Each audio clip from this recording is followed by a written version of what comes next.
Hello sa ating mga tagapanood. Ako si P. Renata, isang senior reporter para sa Rappler. At ang ating guest today ay si Jefferson Estela, is ang lead convener ng Youth Strike for Climate Philippines. At actually, nandoon siya ngayon sa Glasgow, kung saan gaganapin sa October 31 ang UN Climate Summit or the 26th Conference of Parties to the UNFCCC, or for short, UNFCCC, and or for short, COP26. So welcome Estela, welcome Jefferson, galing ka sa Glasgow ngayon. Hi po, good morning from Glasgow, UK. Okay. So, yung ating subject matter ngayon is yung UN Climate Summit. At alam naman natin na napaka-layo nito sa Pilipinas, di ba? It's kilometers away. It's on the other side of the world. But it is also a very important summit for so many reasons. And kaya natin gusto interviewin si Jeff ngayon is because we want to tell Filipinos, lalo na yung mga kabataan, bakit importante yung UN Climate Summit sa Glasgow. So, unang-una, Jefferson, ang ating alam din sa pagpunta mo dyan sa Glasgow ay crowdfund mo pa nga yung pagpunta mo doon. And nakita ko yung Facebook post mo, di ba? Sabi mo, there really needs to be the voice of the Filipino youth in Glasgow. Kaya ka nag-encourage ng mga supporters mo to give you some funds to help you reach Glasgow. So, una-una, bakit sobrang importante ng Glasgow Summit na nag-crowdfund ka pa talaga just to be there? Yes po, thank you po for that question. Nako, napakahalaga po ng partisipasyon natin dito dahil kung makikita po natin, grabe yung mga nagdaang mga bagyo sa Pilipinas and parang tinatanggap na lang natin na kailangan mabagyo tayo tapos kailangan mag-donate tayo and in the next few days or in the next few months magbabagyo na naman. And nakakapagod na po yung ganong sitwasyon no, na lagi na lang tayong natatamaan ng mga bagyo, ng mga kung ano-anong sakuna related to climate change at tinatanggap lang natin at wala tayong sinasabi. Even the government is not speaking much about it or in their programs or in their projects. At kaya po tayo nandito sa Glasgow is para ipakita na kung hindi kayang gampanan ng gobyerno ang kanilang trabaho o ipakita na talagang dapat magbayad yung mga mayayamang bansa dahil sa kanilang mga carbon emissions na ang Pilipinas kahit hindi naman malaki yung ating carbon emissions, tayo yung pinaka-tinatamaan ng mga epekto ng climate change. Ipapakita natin na kahit tayo ay walang resources, kahit wala tayong suporta galing sa gobyerno, na kaya nating itayo yung boses ng kabataan dito at ipakita na dapat makinig sila sa mga kabataan, lalo na sa mga kabataan Pilipino kasi hindi lang naman po ito usapang environment or climate change, but it also talks about our future. That is why I wanted to be here because not because I want to be seen here, but because I wanted na makita ng mga kabataan Pilipino na may boses tayo, gamitin natin, and kailangan nating iparating ito sa gobyerno dahil we need them to do something for this global threat. And kung makikita po natin lahat ng yung mga ibang bansa, they're gearing up their climate action, but in the Philippines we haven't seen any bold action. Rather, they're doing the opposite of these things, no? Okay, so I want to follow up on that, no? Kasi sabi mo nga, maraming mga bansa ay pupulong sa Glasgow Summit. At alam natin na most of these, a lot of these countries, yung mga big emitters talaga like China, US, pupunta sila, maybe not Xi Jinping himself, but may representative sila.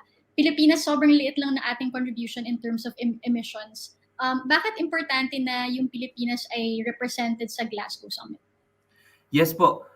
Mahalaga na dapat represented ng Pilipinas dahil according to reports no sa mga nagdaang taon, we are one of the top or the most vulnerable countries when it comes to climate change. And that really give us the signal na kailangan nating ipakita na ang stand natin ay dapat hindi tayo naapektuhan, na dapat may ginagawa ang mga ibang bansa para yung mga vulnerableng bansa sa climate change ay hindi na maapektuhan pa. Kaya mahalaga na dapat may representasyon tayo dito sa mga pagpupulong na ito. At maganda din po kasi na dapat ipinapakita natin na dapat hindi tayo, kumbaga, nahuhuli dun sa mga ganitong summit or pagpupulong dahil sabi ko nga mahalaga ang representasyon, and also it speaks about our commitment to our countrymen, no, na we take the climate change issue seriously, because climate change is not just about environment but it intersects a lot of issues na dinideal natin sa country natin. For example, if the climate change will be worse in the next few years, it will affect the agriculture, the cities, and our preparation in disasters. Kaya mahalaga na dapat talagang magpadala or talagang umattend ang gobyerno, ang Pilipinas sa mga ganitong pagpupulong. Anong makukuha ng Pilipinas sa Glasgow? Like, nagpadala tayo ng 19-person team doon. So, what do we stand to gain in concrete terms from Glasgow Summit if they are able to live up to their promises?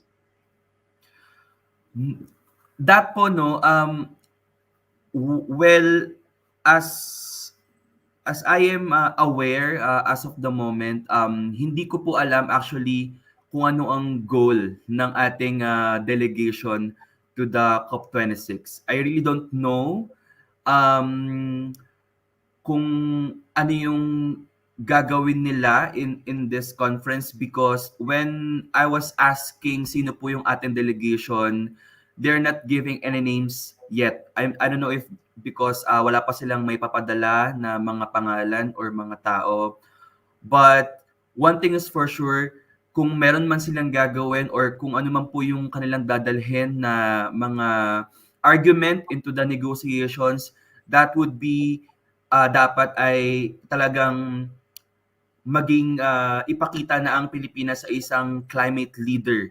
When I say climate leader, we have to really stand up na we are one of the most affected nations when it comes to the effects of climate change. Hence, we want the rich or the developed countries to really contribute to the developing countries para sila ay makabangon when it comes to when the disaster comes, or prepare when a disaster will be coming.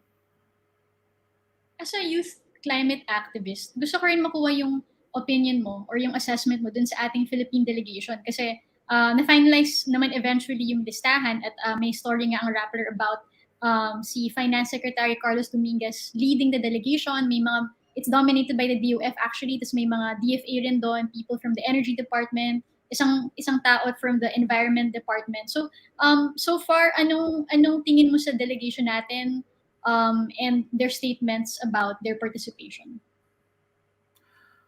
I've been receiving a lot of messages po from the past days. I wasn't able to reply or respond because of my preparation here, traveling here. But one of those things is ito nga pong delegation, what should I say or ano po masasabi ko, no? Maganda na meron tayong representation here in COP. But what makes me sad about this is that it's like you're sending dancers to a science quiz bee, no? Bakit ko po nasabi yun? Dahil I think the best representation talaga sa mga ganitong conferences is the people who are working with the climate change issues in the Philippines, and that's Climate Change Commission. And it's I'm wondering bakit wala sila sa listahan, because they should be on the list, no? The Philippines is at the knife's edge of the climate crisis, and yet we send an official delegation or COP delegation without our climate change commissioners and negotiators. Kumbaga, nakakalungkot kasi I've been working with past negotiators of COP from the Philippines po nung mga nakaraang taon, and we are not seeing one in this delegation. That's another one issue. Another issue is not all NGOs in the Philippines, or even me as a youth voice, we are having a hard time to be represented here. Kaya nakakalungkot na bakit ganito yung ipinadala, no? And iisa lang yung ating from Department of Environment and Natural Resources, and that's Sir Albert, a good friend of mine. But still, we lack representation in this delegation. So na-mention mo nga no na parang walang CSO actually dun sa delegation whereas in the past mayroon namang a few slots given to CSOs. So you mean to say na if before may help yung government in, for example, getting someone like you to a COP, this year wala ka na naman namang tulong from them? Can you repeat po? Sorry. Kasi in the past COPs may mga CSO, civil society sa delegation. So I'm just wondering if this year, tama ba hindi ka tinulungan ng government to get to Glasgow whereas before tinulungan ka? Yeah, regarding po sa help, I was able to get funding po from our LGUs. I'm really grateful for them. But when I asked for our national politicians to support me, because from the past po kasi we've been working with politicians like senators, congressmen, and they really keen to support us. And lagi ko tinatandaan na they really saying na we want to support you, we want to support you. That is why I reach out to them. But I'm surprised that no one responded. No one. Well, some of them responded that they can't help, but I'm really surprised that some of them are not really responding. And take note po na sila po ay mga committee chairs ng youth, committee chairs ng climate change, and other related committees in Senate or in Congress. Kaya nakakalungkot po na ganun yung kailangan kong danasin for me to be, or for the Filipino youth to be represented here. In relation to that, alam natin na nag-crowdfund ka for your trip there. Pwedeng ikwento mo sa amin kung bakit ka nag-decide na mag-crowdfund at ano yung naging response sa mga supporters mo, mga friends mo dun sa call out mo? Yes po. Actually, I am very grateful that I am part of a coalition, an international youth coalition called Loss and Damage Youth Coalition, and they funded po my flight and accommodation. The problem that I've encountered is that I don't have any pocket money with me, and I don't have any money to process my documents like my visa, travel tax, and any pertinent documents. That's why I created the crowdfunding, because sa totoo lang po napakamahal ng mga bilihin dito, and I don't have the money to go to this and to that and to buy this and other supporting fees. Katulad nga po ng mga binayaran for the documents for the airport and etc. And I'm so grateful for everyone who helped me, because I'm really, at first po, I'm really worried in posting that, because malapit na yung event, and syempre po from the past year we have been giving a lot to our people. We are helping each other, and I feel like many people are having donation fatigue na po, no? Kaya I'm really worried in posting that. But some of my colleagues really wanted me to post it so that I can receive help po from others. And to be honest, I was crying last night, because the total donations po, or the help that I was able to get from the crowdfunding, is almost 50,000 na po. Wow. I'm really emotional, because what if I didn't do that? May ma-receive po ba ako, or will I be able to travel here? Kasi syempre hindi naman po ako taga dito. And seeing a lot of help from people, they are really believing in me. That's really give me a sense na to really work hard here, and to really represent the Philippines or the Filipino youth in the best way that I can, and to really show that the government should step up on their actions na kahit wala silang ginawa, it's okay. Na wala silang ginawang binigay na tulong, it's okay, but I will be willing to work with them and to really show them that we will work with them. Mhm. Yun nga, going to that, no? Kasi yung government natin, nagbigay sila ng pledge. It's called a Nationally Determined Contribution for the Paris Climate Agreement. And alam natin na ngayon, yung updated pledge ng gobyerno ay to reduce by 75% by 2030 our carbon emissions. Pero only 2.71% of that is unconditional, meaning hindi nila gagawin nila kahit may aid or walang aid from the international community. So, could I just get your assessment as a youth advocate? What are your thoughts on this NDC? Yeah, we've been part of the consultation po ng NDC netong mga nakaraang consultation before it was submitted. There's a lot of contentions with the NDCs from the consultation, including the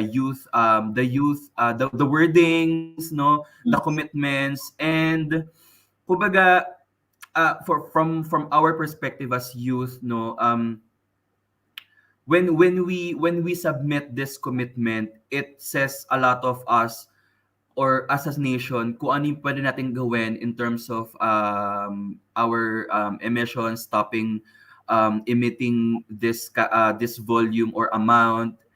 And kung ganito po yung ipapakita na commitment ng ating bansa, paano pa po natin mapapakita sa mga mas mayayamang bansa na siniseryoso natin ito? Kumbaga, we as one of the most or least contributing countries, we should really kumbaga ipakita natin na we are serious in doing this because it affects our people. And if we are not going to be serious in these commitments, in those numbers, baka hindi rin tayo seryosohin ng mga mayayamang bansa. And they're doing that from the past years. And up until this COP26, many countries are still doing their commitments 2050 pa, 2060. And that doesn't make sense because the time to act is right now, this very time that we are here, and we can wait no longer. That is why if we want na seryosohin ng mga bansa ang kanilang mga commitments, we should do the same to us so that they can see that we are serious on this, and we have to make these countries accountable for their actions too, because it affects us as a nation. How do you think the NDC can be improved? Well, I think na it can be improved in a lot of ways, but specifically in multi-sectoral approach, because I feel like na hindi po represented every sector on that note in that NDCs. Yes, they've been talking to different sectors: agriculture, fisheries, youth, forestry. But I think it will be more improved. It will get improved if we once believe that these sectors can more kumbaga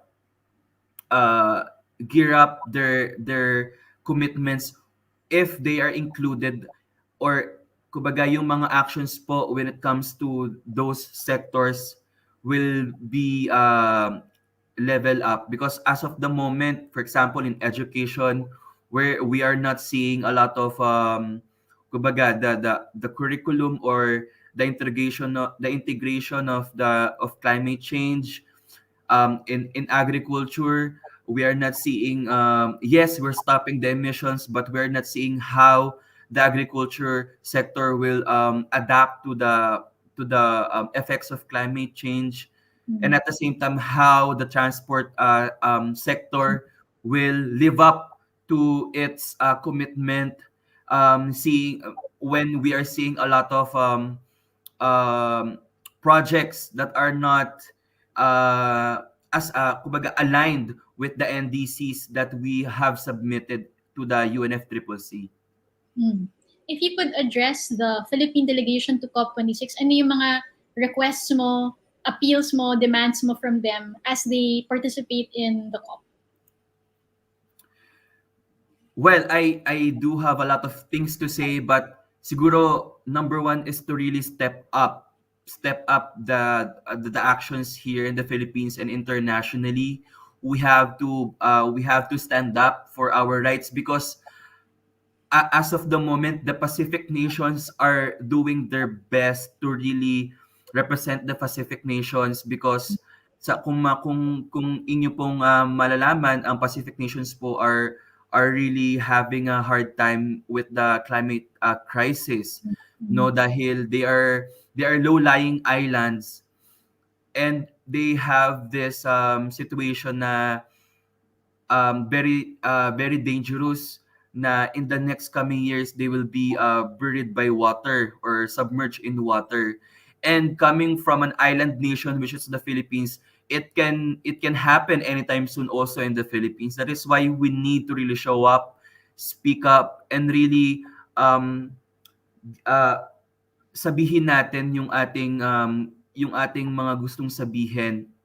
Number two is dapat mas maging maingay ang ating gobyerno when it comes to climate change, no? Na sana hindi lang po matapos na sila ay naging delegates, but these people who became our delegates this year will also amplify our cause locally and nationally in our government, since we are now seeing a lot of conversation about climate change. And siguro number three is to really listen to the youth advocates, not just for climate change, but for in general in Filipino youth, because we're talking about our future here. And it's really important na hindi lang po kami mabigyan ng seat at the table, but really have the opportunity to talk and to decide for ourselves. Because it's important na kami din po ay makapag-contribute in this specific matter because we're talking about our life, our future, our dreams, our goals. And it's important na we are represented, but not represented just for a seat, but really dialogue, really contribute to the policy making and decisions. Mga huling tanong na lang, Jeff, kasi alam natin na yung youth isang important voice sa COP26, and actually napag-alaman ko nga na maraming CSOs na dati pumupunta na sa ng delegation na medyo oldies yung pinapadala nila usually. This year, they're sending the younger generation in their groups kasi nga COVID, 'di ba, mas vulnerable yung mga matatanda sa virus. So they've chosen to send younger people, and I guess it's a reflection na rin of how climate change really is also an issue for the youth. So Jeff, pwedeng update mo kami na kung ano yung mga expected events sa COP26 that kung saan yung youth talaga yung bida. Yes po. Actually, there's a lot of side events in the venue of COP26 here in the venue of Scotland here in Glasgow. But I would like to focus on the two events that will be led by the youth. So unang-una po Global Day of Action for Climate Justice, which is will be hosted by COP26 Coalition. It's a coalition of different youth groups and civil society organizations na watchdog natin for the COP26 para bantayan na talaga bang gagawin ng ating mga leaders ang kanilang mga trabaho in really solving this in this global threat na meron tayo. And pangalawa po, Global March. We're going to have a strike or rally here hosted by the Fridays for Future. No details yet, but for sure we are going to hold the protest here and really waving that the climate crisis must be resolved right now in this event. And siguro idagdag ko na lang din po November 8, which is Yolanda commemoration. Yes. Where our organization Youth Strike for Climate Philippines will be doing a series of or a webinar or a live updates here in Glasgow because November 8 is Loss and Damage Day, no? And that specific loss and damage na topic po has a very important connect or relation with the Yolanda commemoration na gagawin natin on November 8. So I hope you guys will stay tuned or listen on our program on November 8th. And yeah, I hope that you will also tune in po sa mga ipopost ng mga different organizations in social medias. In Hmm. social media, yeah. Yung Global Day of Action tsaka Global March, may dates na ba yun at the very November least? 6 po. November Okay. 6. Yung Global Day of Action for And both. Global March. Parehas po silang November 6. Okay. Alright. Last question na lang, Jeff. Kasi alam natin na yung summit na to, yung mga headliners, syempre the heads of state, Joe Biden, I mean, the officials of government. But since you're there, you're representing the youth, marami rin mga youth activists. Can you explain to Filipino youth, millennials, youth, mga feeling youth, bakit importante yung COP26 para sa kabataan?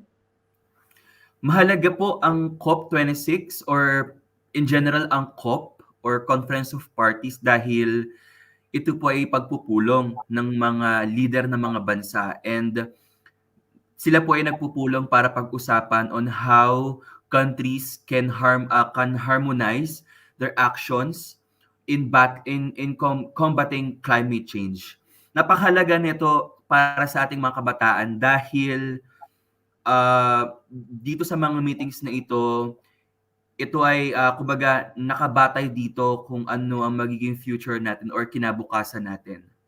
Kaya mahalaga na dapat ipakita natin sa ating mga leaders natin na we are watching them, we are watching their actions, we are listening to their speeches, and if we have heard something na hindi dapat, we will call out them or we will show them na hindi ito tama, hindi ito dapat gawin. At me being here is not just me showing up because I wanted to be here, but this is me speaking that the young people of the Philippines need to be in this platform because we want to show up and show these leaders that we are the affected people, we are the affected generation, we are the affected nation of this crisis. That's why we wanted these leaders to really do something and really act on it, and kumbaga hindi na magpaligoy-ligoy pa sa kanilang mga actions, no? Alam naman po natin na when it comes to meetings in general, we sa mga meetings natin, after the meetings we have to do something, right? And it's also the same for this na magmi-meeting tayo but we have to do something after this and during the meetings. So I hope that all of the Filipino youth, lahat ng mga kabataang Pilipino will have uh, uh, a future na tayo, hindi lang ako na mag-isa dito, but in future maging mas madami tayo at suportahan tayo in in in in bringing the voice of the youth or the Filipino youth and in bringing representation of the Philippines here. Alright. Maraming salamat, Jeff, sa insights mo, and we're very grateful that you are there in Glasgow giving updates but also representing the youth, very important voice in climate talks. So maraming salamat sa mga tagapanood ng programang ito, and rest assured, Rappler will be closely monitoring the developments in COP26. To our viewers, thanks for watching. Once again, I'm P. Renada. See you next time.